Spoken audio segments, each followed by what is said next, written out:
Friends, good evening. বিকেলের রান্নায় আমি চলে এলাম। তো এখানে আমি পোলাও বসিয়ে দিয়েছি বন্ধুরা। 3 কাপ চাল ছিল, চালটা আমি ধুয়ে রেখে দিয়েছিলাম।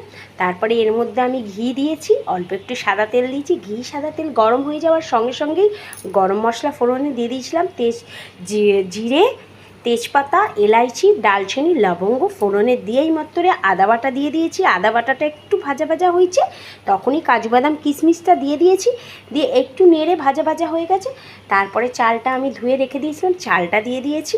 চালটা দিয়ে ভালো করে আমি কষিয়ে নিয়েছি বন্ধুরা। কষিয়ে নিয়ে তারপরে আমি একটা গামলার মধ্যে, যেহেতু এটা 3 কাপ চাল ছিল বন্ধুরা, ওই জন্য আমি 6 কাপ জল লাগবে। তো আমি কি করেছি, 2 কাপ জল নিয়েছি, 2.5 কাপ দুধ নিয়েছি, নিয়ে একসাথে মিশিয়ে আমি এর মধ্যে দিয়ে দিয়েছি।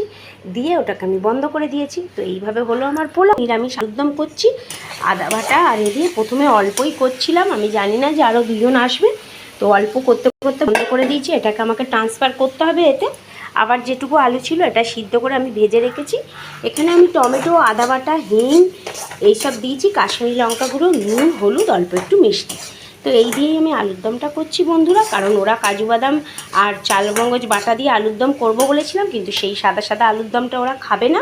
তো সেই জন্য এরমভাবেই আমি আলুর দম করছি। এই আলুর দমটাও খুব সুন্দর খেতে লাগে। নামানোর সময় অল্প একটু শুধু ঘি দেবো। তো এই হচ্ছে আমার। আর করে রেখেছি আমি পোলাওর জন্য চিংড়ি মাছ। তো চিংড়ি মাছটাও আমি দই দিয়েই করেছিলাম বন্ধুরা, পেঁয়াজ টমেটো দিয়ে। তো এইভাবে আমি করে রেখেছি সব। তো বিকেলের রান্না আমার এটাই বন্ধুরা।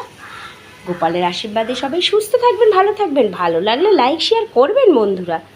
তো আলুর দম আমার হয়ে গেছে বন্ধুরা। দেখো খুব সুন্দর খেতে হয়েছে। চাল মগজ কাজু বাদাম দিয়ে করবো ভেবেছিলাম, কিন্তু ওরা খাবে না সেটা। আর এখানে আমার চিংড়ি মাছটাও খুব সুন্দর হয়েছে বন্ধুরা। টমেটো, পেঁয়াজ, দই দিয়ে বানিয়েছি। আর আমার পোলাওটাও হয়ে গেছে। তো দেখো বন্ধুরা, পোলাওটাও খুব সুন্দর হয়েছে। আমি রাইস কুকারে করেছি। তো এই হচ্ছে আজকের বিকেলের রান্না বন্ধুরা। সবাই সুস্থ থাকবেন, ভালো থাকবেন। ভালো লাগলে লাইক শেয়ার করবেন বন্ধুরা। জয় গোপালের জয়।